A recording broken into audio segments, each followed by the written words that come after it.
My team runs the maker spaces here. And maybe we could just go around quick introductions. So my name's Ian Roy. I teach at the intersection of engineering and business and help MC these meetings. And Jonathan is probably like our most active e-NABLE member on the leadership team. So Jonathan, you want to introduce yourself, where you're from? Yeah, so my name is Jonathan Hogby. I've been involved with e-NABLE for getting close to 2 years now. Um, I do a lot of the badge moderation and chapter management. Uh, Other than that, yeah, I do a little bit of fabricating when I can. I'm kind of a tech nerd, so I like talking with Ian on these meetings on that kind of stuff. Yeah. We have some new equipment we should definitely chat about. And then we have Sarah, who is the chief organizer who makes everything at e-NABLE happen. Thank you, Sarah. Um, Hi, I'm Sarah. I schedule all of these meetings and kind of go through all of the inquiries that I get from new members and different people in the community who have questions. So I'm not an engineer, but I might not know the answer to engineering and printing questions, but I will be able to connect you with the people who do have the answers. And then I'm a journalist, so I have also gotten to meet and interview a lot of different e-NABLE chapters, and hopefully this summer I'll be able to meet one of the chapters in Colombia. So that's Cool. exciting. And okay. Where in the world are you today, Also, Sarah? um, right now I'm in Florida. Cool. Um, and also just to let you know, this meeting is being recorded, and it's on YouTube just in case anyone misses it and wants to watch it later. Excellent. Thank you, Sarah. Um, so I'll probably be the newest one here. My name is Yahui. I'm currently in UAE, and we're just about to set up a new chapter of from based on our schools and spread across this region.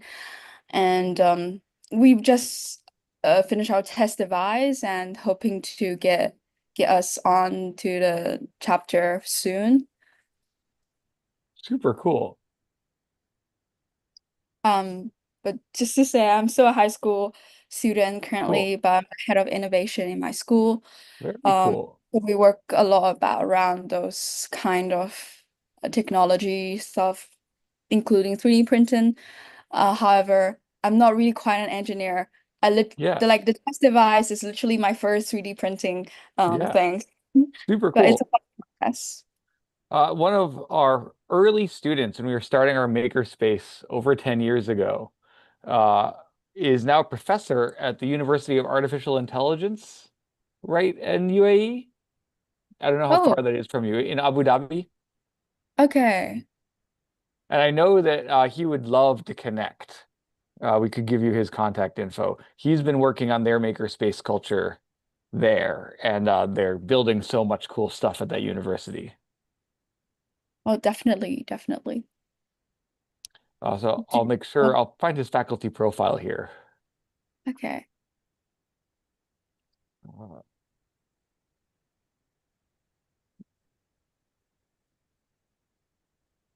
yeah, so our makerspace has been open for just about 11 years. We're a little over 11. And we started with some e-NABLE projects and we started. Like our first project before we opened was a cyborg beast hand.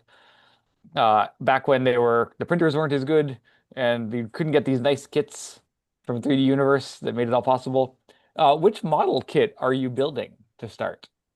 Oh, we started with the Phoenix V3, Nice. and And to are be honest, you, yeah, go ahead. mm, Challenges, wins? like at the beginning, um, I just sent it to the printer, and it printed with a brim around it. Yeah. And support when I first printed the palm. because my teacher afraid it's gonna like fall off, fall apart. And we print it with the support and it's not working at all. We need to reprint everything and figure out how to do it without the brim as well. Yeah, And hopefully next time it will be much smoother and we don't need to do much like trimming afterwards. totally. Yeah, all that post-processing can take a long time. And once you have it optimized, it's like a great process in getting to know the material, getting to know the designs. What machine are you using for? Unimaker 3. Oh, super cool. Yeah, very nice high-end machine. Well, if you Yeah. want to connect with a local maker who's amazing, I put in Eduardo's faculty profile there in Abu Dhabi. And I know he's very excited to help other groups get started. He's from Brazil and he's started several maker spaces in his community uh, to try to show people the same techniques that changed his whole pathway. Wow. I just opened the page. We will definitely contact him. And then, You can tell him Ian says hi from e-NABLE and he'll probably yeah. then instant message me. Okay. Um, Cool. I And so just saw how, go point. ahead. Oh, we have one more person here? Yeah, like he is another head of innovation in our school and Cool. we work together. Um, Would you like to introduce yourself? Hi, hello. My name's Abdullah. I'm the head of innovation and president of the Dubai Youth Innovation Council. And me and Yobi have been working for the past few months together on various projects and initiatives. This has been one of our sort of flagship initiatives that we want to carry out for the next academic year, starting in September. And so just wanted to see how we can get things started off for Enable in the UAE. Yeah, super cool. Okay. So, first thing I was mentioning is Eduardo Beltrame is a professor at the University of Artificial Intelligence in Abu Dhabi. I don't know how far that is from where you are, but somewhat local. And he came out of our makerspace at Brandeis. So he was a founding member here of the Student 3D Printing Club in when they founded in 2014. He ran our first hackathon in 2015.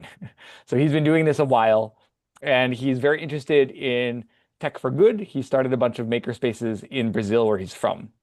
So he is a pro. He's really on the biochemical side.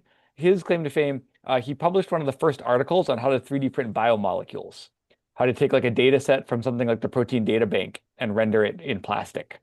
That sort of unlocked his whole career. And now he is a professor of computational biology. But I know he's very interested in open source tech and makerspace culture. So if you can find a local contact, I think that's always super helpful. Uh, the other question is probably like beyond navigating the design and the configuration and getting it assembled, is how to find actual recipients and clients. Do you have a pathway into people in need, or is that one of the other things you want to connect with? Yeah. So essentially my role at this point is working on the outreach side of things. Yeah. Here we're more on the manufacturing. So what we've done is we're reaching out to different organizations, children's hospitals in the UAE, so in Yep. Dubai. But it has come across to us during our experiences and our efforts to do this. It's very difficult to get organizations partnered in Dubai who are looking for it for two reasons. Number one, there's a lot of bureaucratic red tape to get Yeah. through. And the second is that the need or the demand isn't necessarily that very high. Totally. Totally. But on the contrary, I'm currently in India right now for holidays. And so I've actually worked with a couple of organizations for Yes. children's education and stuff. And there's a massive sort of demand, a market over here for people who require and sort of would Yes. really appreciate the tech that we can bring to them. And so what we were Totally. initially thinking is, even if you're based out of Dubai, we'll believing if we can do sort of an initiative in another country like India or Nepal, where we Yes. have access to organizations. I have personal connections to several of them, Yeah, where we can try amazing. and get these done. That was just one of the things we want to discuss as well. Yeah. Yeah, totally. I know like huge amounts of need in India. I was just there in January and we saw the Jaipur legs in Jaipur, which is really cool lower limb prostheses. And these more mechanical prostheses are really unlock another level of possibility. I think they're, as you see navigating the design challenges, the big thing, like once you understand the settings and getting the files off of the computer, the next two level challenges are adapting those public designs to someone's unique physiology. And then making sure it can accomplish some sort of occupational therapy task, right? That it can like help them with something they do in their daily lives.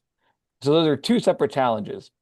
And just like the pathway of e-NABLE from matching with someone, then getting measurements, then adapting that design. So then once you've already done the CAM, you've been fabricating them and learning about them, then you have to do the CAD to do some customization and fit. And then I think the best thing would be if you can develop a relationship where you get feedback. Jonathan and I were just talking about this. He has a new client that's local to him that he can drive to, so he can get some back and forth feedback. I think the most successful recipient maker relationships are ones where you can iterate, right? The key to innovation, getting those feedback loops to make it better and better and see how they use it or misuse it or what features they want.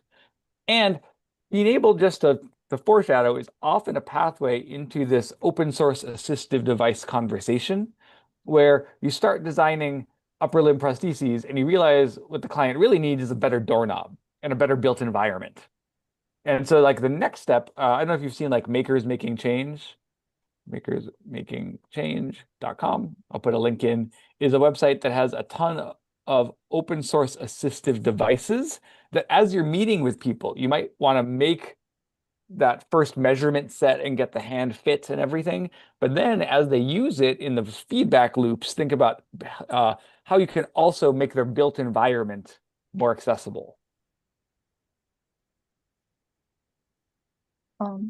When you say about assistant devices, do you mean like sort of for example, like a spoon that's easier for Yeah, like a person to exactly. hold Exactly them? like that. So I put the second link in there into the directory here. But it's everything from a video game controller that's easier for someone to grasp however they can, to having you've seen in like during COVID, they put a lot of those door opener plates you can step on instead of grabbing a handle, or even as simple as like turning a round handle into a lever handle.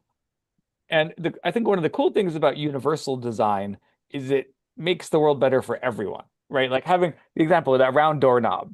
If you have your hands full of groceries and you have a lever doorknob, you can hit the lever doorknob with your elbow. So even as a fully abled person, you can then benefit from a lot of these technologies. And it's crazy. The conversations we get into are often start where they're asking for one thing, and that starts the feedback loop, but then heads to a different thing. Yes, and Jonathan is pointing out the Illinois Adaptive Technology Program. They sort them by area of the household. So like things for your kitchen, things for your bathroom, things for your living room or your dining room. So they have a whole bunch of different ways to think about occupational therapy tasks. And occupational therapists think about your occupation as living your life. It's like, what are the daily things you need to do to be successful? So that's one thing. And it sounds like you have a way into clients. If you don't, though, and you want to go through the hub, you found your way here. So you found the e-NABLE hub. And I would really encourage everyone to make accounts on the hub, to give feedback about your process and the designs. Jonathan is in charge of a lot of the badging. And once you assemble a moving prostheses and post a video, I think Jonathan has more of the steps there, but then you can get badged as a maker and start matchmaking on the hub. And there are recipients who reach out in need all over the world. And that's another way to find clients. Yeah. We will definitely look through all of those. I have already created an account on the hub. Yep. What I see always is like there's more volunteers than the recipients. Yes. And it's not often they post cases on that. Totally. And the matchmaking is the hardest part. I think too, if you could establish a new pipeline into a community in India, and then bring those clients to the hub, that could be hugely beneficial. Try to mobilize some more of these makers who have the capacity, but don't have those relationships. And even Yeah. better, if you could establish a way to constantly get feedback, like a regular meetup or like a point of contact even that people can reach out to. We have a couple of those initiatives going on globally where they found several hundred recipients here or there, and we have boots on the ground, like someone in the community who can help. I think that the highest level of this is we really want to train people how to make their own things. So if we can get like sponsorships and do curriculum to put the printers in the community, have people making devices for themselves and people near them, That's sort of the highest impact. Mhm. I do believe that's gonna be an amazing future event that we can hold. And from the current state, we really want to find possible recipient local in UAE so we can Yeah. have the initial iterative process for us to learn enough in Yes. order to get outreach to more people and even cross country. Um, w- it's hard. It's really hard to find it here in UAE, and Yes. we often saw because people are quite high income here and they always go to the actual prosthetic that Yes. seem a bit more fancier than ours. Yeah. And um, So there's two ways that you could approach that too. So a traditional prosthesis is going to be more functional for most tasks, but there's often generalist devices. So you could make a specific device and to do something novel. Like Nico Houchet was a French maker who was on the cover of Make magazine because he made a Nerf blaster attachment, something like fun. Or maybe it could be something to do with sport, or we were just talking about to play an instrument or something. So you could work with someone. I do think there's sort of two approaches. Someone who's lived in a prosthesis for many years, like an adult, and they have opinions about the tasks they need to do with it. And then maybe they see a shortcoming, even with their $50,000 super high-end prostheses, there's a gap, and they wish they had this feature. That may be one way into a conversation, something bespoke and custom. And the other way in is with kids, because often, even the parents of kids, because kids, even if they have all the money in the world, usually due to manufacturing lead time, by the time they manufacture the upper limb attachment, the child's shape has changed because they're growing so fast. And so you have the competitive advantage of that iterative cycle time is really small. So you can get faster, uh, quicker feedback loops. And often with kids, there's sort of a couple different things. It helps with having less muscle atrophy on that whole side of the body because they're using it to do things. It helps with them being proud and wanting to show off their cool custom shape, some social integration.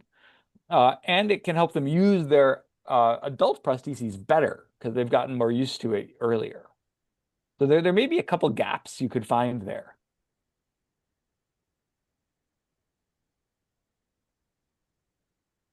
I don't know, Jonathan, if you have any other suggestions or feedback. No, that's great. I think I heard the saying lately that you wouldn't buy your child a $50,000 pair of shoes. So, they're gonna outgrow it in 6 months. It's very similar with the prosthetics. And that's a very good point. Um, Typically you want to get the prosthetic right away after the case of somebody losing a limb or something like that, so they have enough time to get used to it. Whereas if you wait 2-3 years after something traumatic happens, they're less likely to get used to the limb. And I think that's the biggest impact is if you can get into those conversations. But the challenge is, especially with a kid, they know less about what they want the device to do. Where if you're looking for a first client or like your first one or two to get started, someone who really has an opinion and who's lived it can be someone who can help you become a better maker.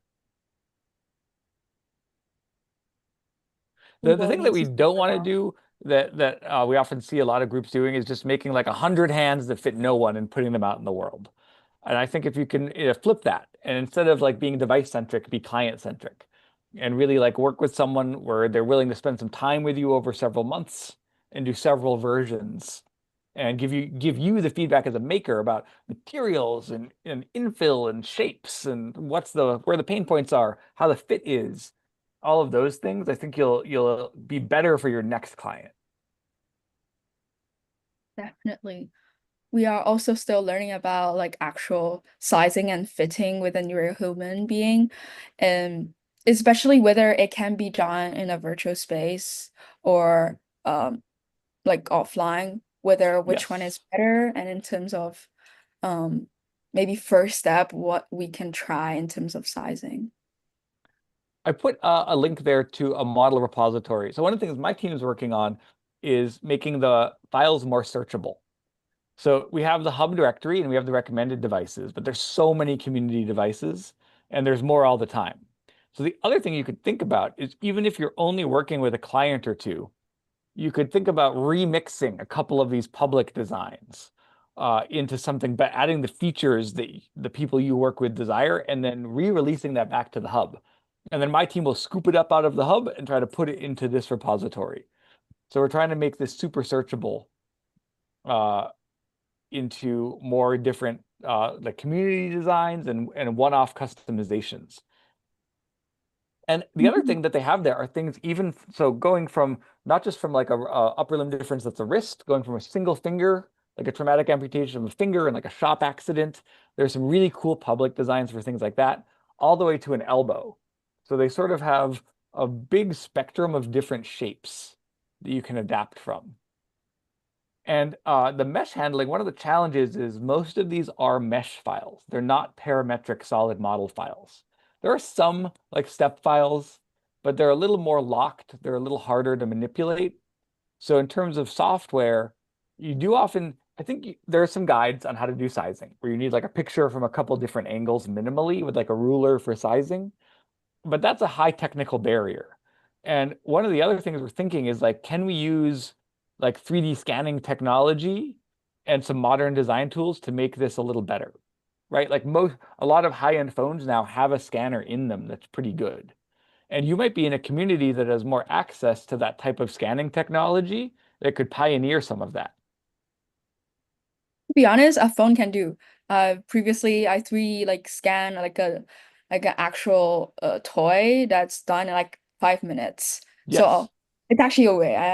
I'll So it think would be about it. interesting to figure out if you can scan your own hand, like even before you have a client, as you get to know the printer and getting the files off and making them better, could you scan your own hand and bring that into the design space with one of these top designs and then figure out how you would put them together? And it's probably not in a tool like SolidWorks or Autodesk Fusion. It's probably more in something that uses NURBS, like instead of parametric solid modeling. So something more like Rhino or Blender, where you can drape meshes on Yeah. top of each other or merge different shapes. Because we're working with finished files often and not design files and these public designs, you may have an opportunity there to take your own geometry and a public design and figure out how you meld them together. And then you could release that as a guide, and that could help hundreds of people like take your technique. So I Yeah. think it's not just making hands for people, right? You can make tools to help the other makers.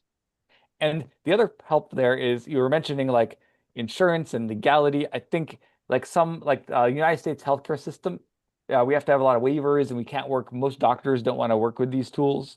So it's mainly working with the families. So that's important to navigate. But if you're releasing designs or you're working for a doctor, you're working under their protocol, or you're releasing it in a different way where you don't have to think about that. And you can make a really big impact in those other ways without working directly with a client. Obviously, working directly with the client is the highest barrier. And I think you can run the fastest, cover the most ground, but there may be other ways in. Definitely. We have a few members in our team that are really into 3D printings, and hopefully they can help a lot with the design aspect. And they're already talking about how they can improve the design, to be honest, when I Cool. first finished my test device. That's great. So So no, they're and any of those contribute those back to the hub with your analysis. That's super valuable research. There's one university group that's just doing testing. So they're figuring out like the amount of forces they could take in different environments. And one I would opportunity for you, maybe because you have this like people who have more means, you could do higher end things. Like what about sports attachments? There are some in the collection that are for like how to hold onto a bicycle or how to hold onto a hockey stick or a golf club. Like, and you could find a very narrow niche like that to specialize in and find a client. Like maybe there is someone who has a high-end prostheses and used to golf or is interested in learning golf and can't. And that could be a fun way into the conversation, like a very unique specialty. And then you become the world expert on solving that problem. Yeah, we're always learning. And in order to put our knowledge and skills into actual good. And actually, another question is, I saw they post some open source model that include more electronic models Yes. and all of those. Do you think we should look into that or stick Definitely with could. Yeah, I mean, they're equally interesting challenges. It depends on the skills in your group and where you're. A lot of this too is at the school level, like where do you want the skills for your career to go? But there's a bionics group. If you found this meeting for new members, there's also a bionics group that meets, and they do more of the having sensors and actuators in the actual hand. And there's all sorts of interesting development going on in that space. Someone you might want to reach out to on the hub is Dr. Rick Williams. And he works with a hospital in Sarasota, Florida, in the United States. And one of the things he's done is he's taken the architecture of e-NABLE and he's using it for ALS patients to exercise their hand. So rather than being an assistive device, it's a therapeutic device to help with muscle atrophy. But it's using the same underlying technology and a little bit of bionics and motors to make the muscles work themselves and to help people exercise. And there he's working with a doctor who has a bunch of patients, and they've had amazing results. And that's adapting e-NABLE for another medical use. Can we have his name? Yeah, let me find him on the hub.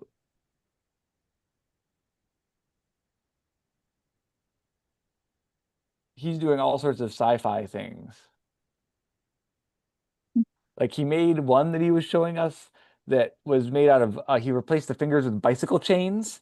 And someone who does like uses their boat, they're using it to like scrape barnacles and clean their boat. So it's like super resistant to salt water. But he's really a mad scientist who has some amazing ideas. Let me find his He's profile on here. he's done a couple um things with veterinarian type stuff too with Yeah, animals. with dogs. Oh, yeah. Mm. That's the other thing. You could work with pets. You could specialize as pets, same kind of thing. We worked with a couple veterinary clinics, and the animals adapt extremely quickly. Like they learn how to use the devices like in a matter of minutes. And then a couple days, weeks later, they need a different, their challenges change because it goes from learning how to use it to going too fast. And now we need to change how we configure it. Yeah. I'm just looking for Dr. Ricks. And animal prosthetic could be a interesting thing to look at, as in there is a lot of stray cat and dogs in UAE, Oh, and interesting. some of them probably need it, and they probably don't need high-end stuff, so it can be, and we can have iteration as well. Yeah, Yeah, because there we've I got a few clinics, like a couple of my friends are aspiring veterinarians. So they've shadowed veterinarian doctors before as well. And so they have that sort of network in Dubai. I think that'd be yep. something we'd look into. That's, I think, very interesting for us. Yeah, there I think the challenges change because it's less about like their occupation is being able to walk and run, right? The occupational therapy is different. But then the adapting, like when we were working with the vets, they were very concerned about the interface design to making sure that it's like soft and pliable where it needs to be and supportive where it needs to be. And also um, the fail state. Like what happens when it breaks? Does it shatter and get sharp, or does it squish and deform? And you can dial all that in with materials, but we had a lot to think about with choosing the right material so that you can't get into a fail state that could be dangerous. So then you get to do brake testing, which is always fun. And then you end up like you can build a rig to see how much force things can take and measure that and break things.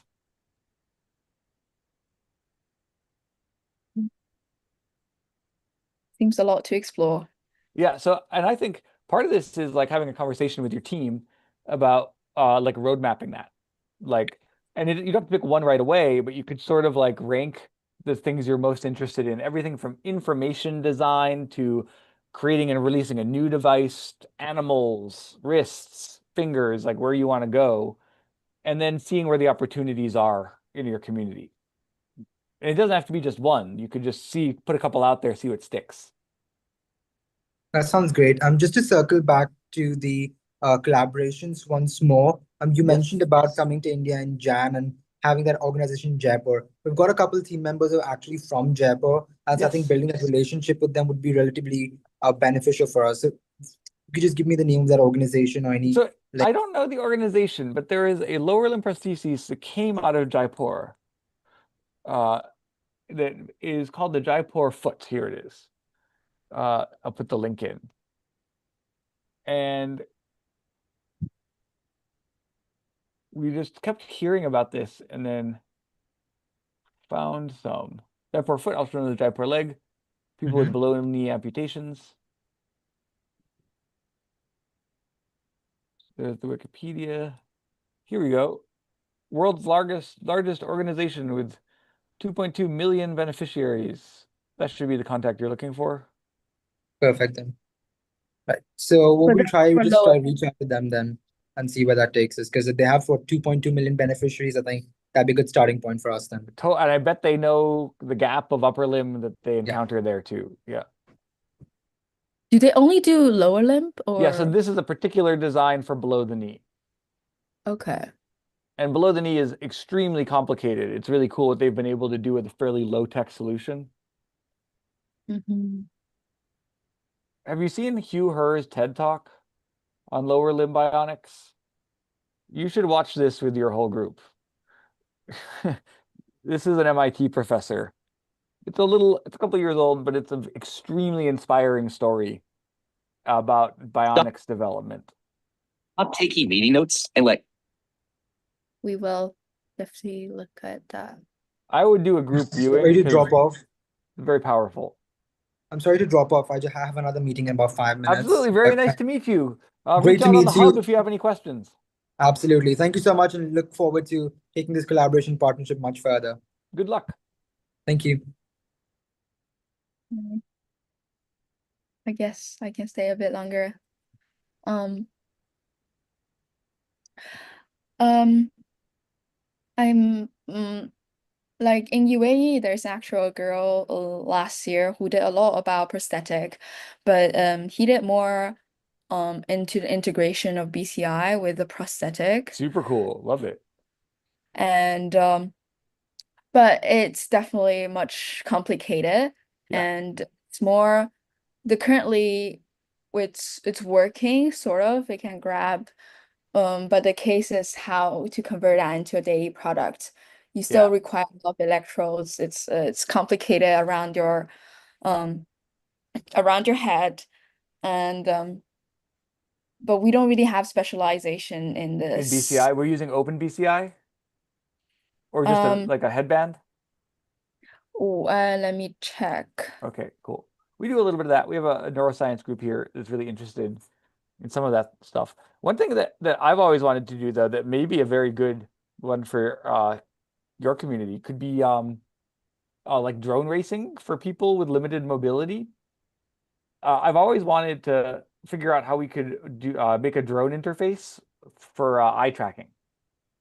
You know, like FPV drone racing. I know Dubai's hosted a bunch of those events. We do a bunch of it here in Boston too.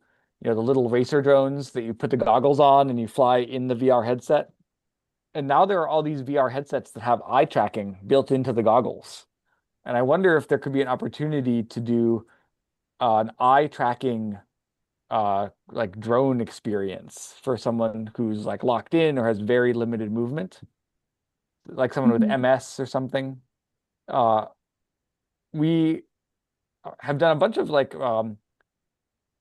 building robots and going to these drone races, and it's like this amazing out-of-body experience where like very quickly your brain thinks that you are the robot, right? You're in the VR, you're flying it. We have this moment where everyone's like gets used to flying indoors on simulator with small drones. So we go out to a field and you're standing in a field and you put on the VR goggles and you start flying around. And then you're like, why is there a person in the field? They're in my way. And then you're like, wait a minute, that's me. And then you're like, but I'm in this robot. You have this like out of body disconnect where you realize like you are not your container. And I wonder if there could be some way to turn that into a cool assistive technology for people who really can't move their hands enough to type on a keyboard. So that they can't even use the sticks to control the drone, but then they could have that feeling of navigating 3D space through some sort of eye tracking or BCI interface. Now that's like fully augmented prostheses, right? That's like going to the cyborg where you inhabit another body or another vehicle with your consciousness. Yeah.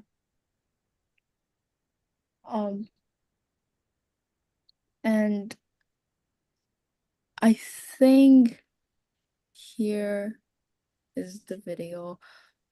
She did it with a different prosthetic for she built quite a few prosthetic with different prosthetic. I think this one is not with the one with OpenBCI, but Oh, that looks like an open BCI, maybe. It looks kind of like oh, it. Very yeah. cool. I thought it's another one. There's one with a band, Yeah. and there's Yep. with this OpenBCI thing. That's such a cool project. Very cool. And but it's still more like on the research side. I don't know Yeah, how. totally. It's a proof of concept, but it's amazing.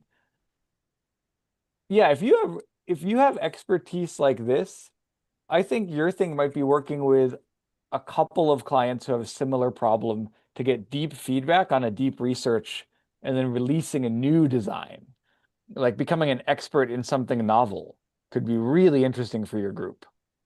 Or like same thing, I also love this idea of like making a new connection to a community in need that doesn't have that connection yet. But I would try to reach further rather than working with, over your time as a student, 12 or 20 people locally who already have access to means.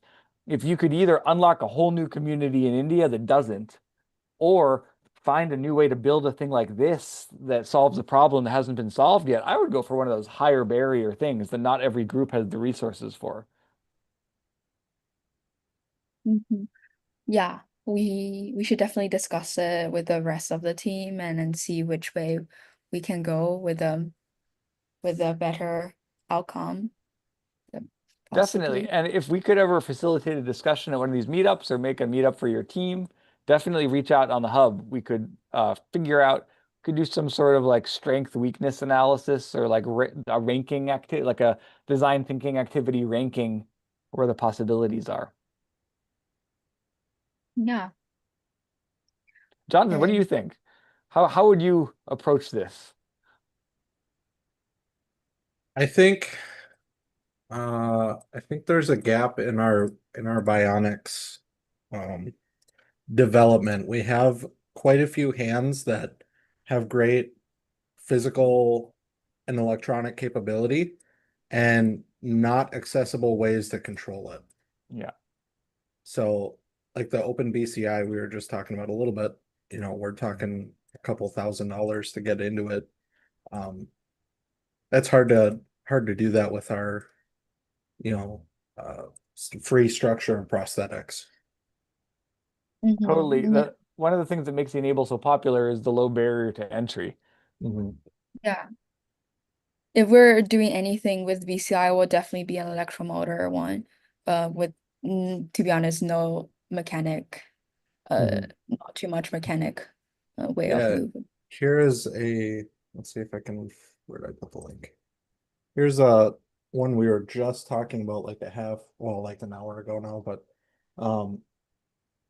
put out by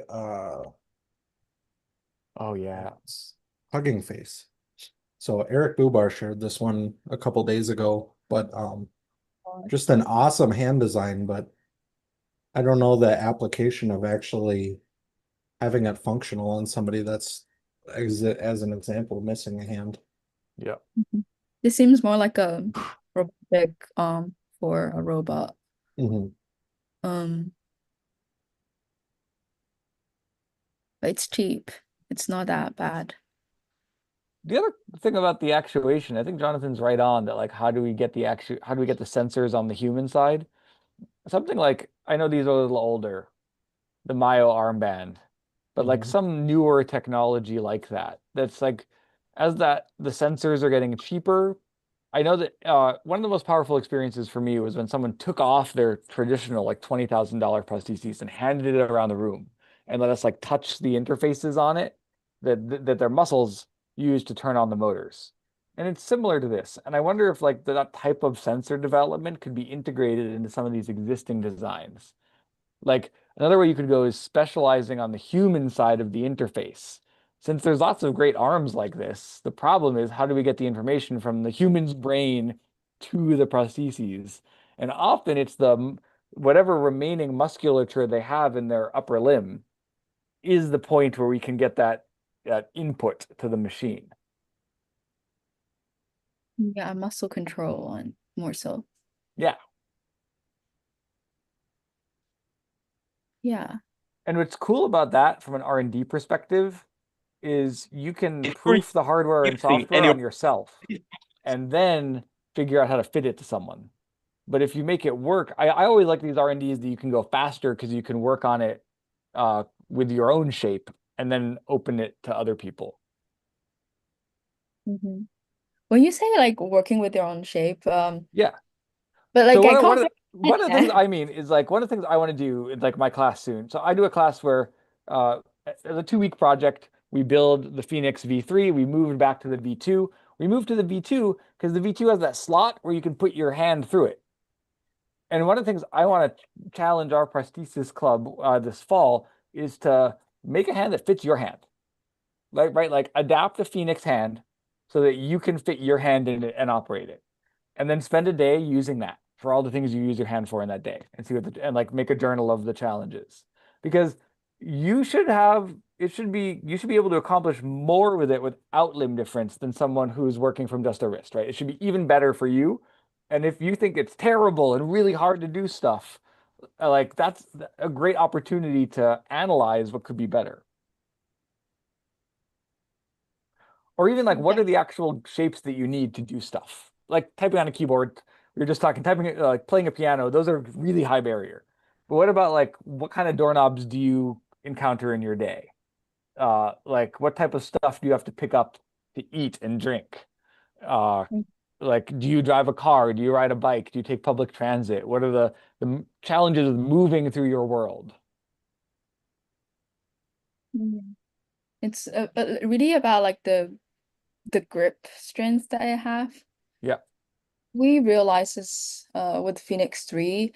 It's it often when it start picking up thing, it's either like just above the palm. It can't really bend the palm bit at all. Yes. And then sometimes it doesn't really work when you picking up really small things. Um Totally, totally. Those are great observations. And there may be other hands in the repository that solve those specific things better.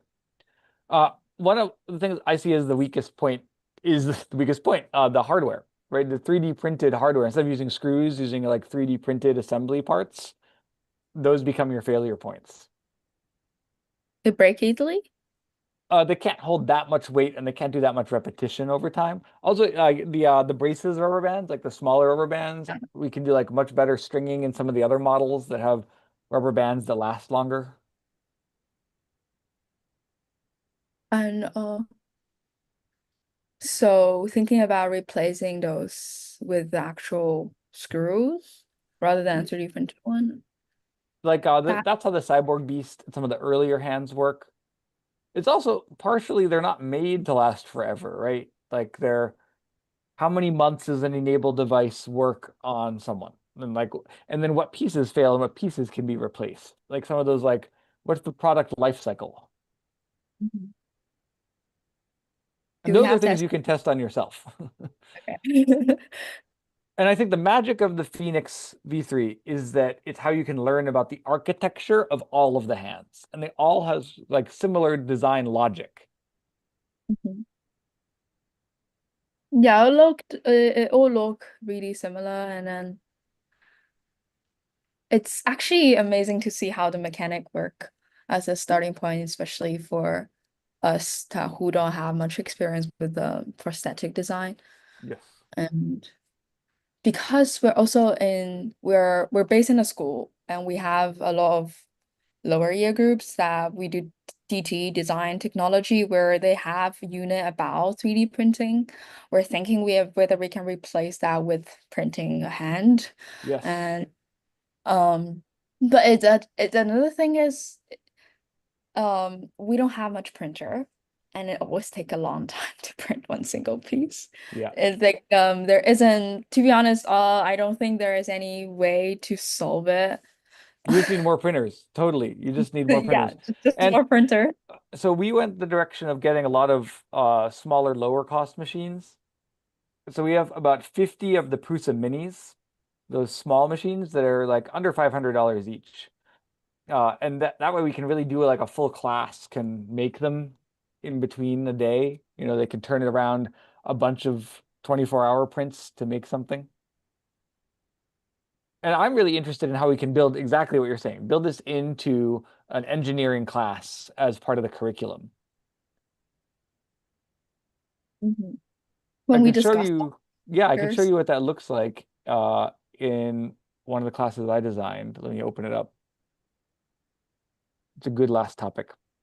So the other thing I think e-NABLE is great for is teaching early career engineers that they don't have to choose between making good money and doing good in the world. You can do good in the world and have a great career. Oh, Sarah, sorry. If you're there, I need a share screen request. Um, you should have it. Thank you. So I'll just share this window. So our the design spine that runs through our engineering major is this concept of design to repair the world. And so this was my first hand I made in 2014, a cyborg beast, which was a silly little hand. But then we made about 12 hands for people, maybe 13, 14. Don't have an exact number. But then we started building it into coursework. So this is what my assignment looked like last spring. We've changed it a bit, but really it's about consuming and producing documentation, right? Like everyone who goes into engineering has to read a lot of documentation, and then we all start contributing and producing documentation. So the real assignment here is to read through one written guide and one video guide or more, and then contrast what worked for written, what worked for video better in this assembly instructions. So the output is really that critique. And so this is what it actually looks like in that classroom. So here we found a limitation, the thermoforming. We really didn't want to have a vat of boiling water in our classroom. So instead, one of the students took this normal shim and used Rhino to drape a mesh over it and created this like 90% infill PET form to use a soldering iron, which we have a bunch of, one of those reflow stations, to melt the PLA into the PETG. Now the PETG doesn't absorb heat as fast as the PLA, plus it has so much more mass that it really doesn't retain much of the heat of the heat gun, but then it makes this nice and droopy, and they made a second form that you press it into. So in our classroom, it's a lot less dangerous for us to do the thermoforming, and we actually get a much better radius on it. It's a much more regular shape because of the two-part sort of like mold that it's being compressed into. But then students here are assembling all of the parts that they've printed. This is like the second day, and this is really just a 1 or 2 week undergrad course, the project. And they're assembling their hands. And then later, their final project that they do is they have to release their own open source guide. So they eventually have to publish files and a step-by-step tutorial in something they release to the public. So this one was taking, I think, like a field hockey stick grip and adapting it to hold onto a bicycle using different materials. So this is a nylon reinforced or carbon fiber reinforced nylon and TPU on the gasket here so that it has a quick disconnect for when they fall off the bicycle. It like doesn't take them down with the bike. Okay. That, to be honest, it will be interesting for us to even explore around this in terms of like how the structure of the course be. Well, I'm But happy to normally, consult with anyone about that. And we know a lot of other people that are doing this. Like Eric Bubar on the Hub, for many years ran a research lab at a university and had lots of tasks for students around this and testing. There's some amazing high school groups. I think some of the best groups doing this are high school groups. The one that I've been the most impressed with, there's a lot, but the one that I was always impressed by was this one, Sage Prosthetics, that I just put the link into. And what's so cool that they're doing is they work with the same clients over and over and over again, so they get a better and better design. And that is the thing that really takes like the professor or the teacher to have a longer relationship with the community as the students cycle through. But that's, I think, the key to success. Like if you can be making these for real clients. In my class, we haven't gotten there yet. We'd like to, but it's been too hard. So what I'm trying to do is like at the end of every semester, find a place in the world that I can ship them to, and maybe not to fit to individuals because they might not be the right like shapes for the physiology or anything, but as like a menu, it could be like a menu. Like if someone goes to a makerspace and they want to know what can you do for me, and you can say like, well, here's a bunch of examples of previous work, and we can do something like this. That's a great way to have a client conversation. And the other one we've been doing is we send it to a couple maker spaces around the world for when they are fundraising to get started. So for them to go to people and show like, this is what we want to do. And if you help us get the machines and get the space, we're going to do projects like this. So you can really be outside the box. Like I think as a touchstone, this can be really inspiring to people. Or it can help you like meet with actually someone you're going to do impact for and be like, this is the type of impact we can build. Mhm. When we were talking about this in terms of integrating into our school curriculum with our teachers, two things that they're thinking what they're gonna use with the end product. Yeah. If it's gonna be teach as a curriculum and everyone's making the same thing, it was gonna be a trash. It's not Yeah. going to go in. Well, but you might be able to find other places in the world where they can use it as a touchstone for one of those uses. Yeah, potentially. That would be I would say the worst case. Yeah. If possible, we still want to see if what the student build can be approved by us and then to Yes. send to the pro recipient. Yes. Obviously, this is the highest barrier. Yes. But it will depend on how our outreach goes. Yep. Well, super great conversation. Great to meet you and your team a little bit. Hope you come to previous meetings, give us feedback about what you're doing, and if we can help you navigate the complexity a little bit, let us know. Yep. Thank you. Thank you so much. Nice to meet all of you here today. Jonathan, good to see you as always. Yeah, good to see everyone here. Sarah, thank you for organizing and making all of this happen. Thank you, everyone. We'll see you again next month. And if you have time, I think your group would really like the Bionics meeting in between. Yep. I'll see who from our team can join for that. Excellent. Good luck. Have a great week, everyone. You too. Bye. Bye.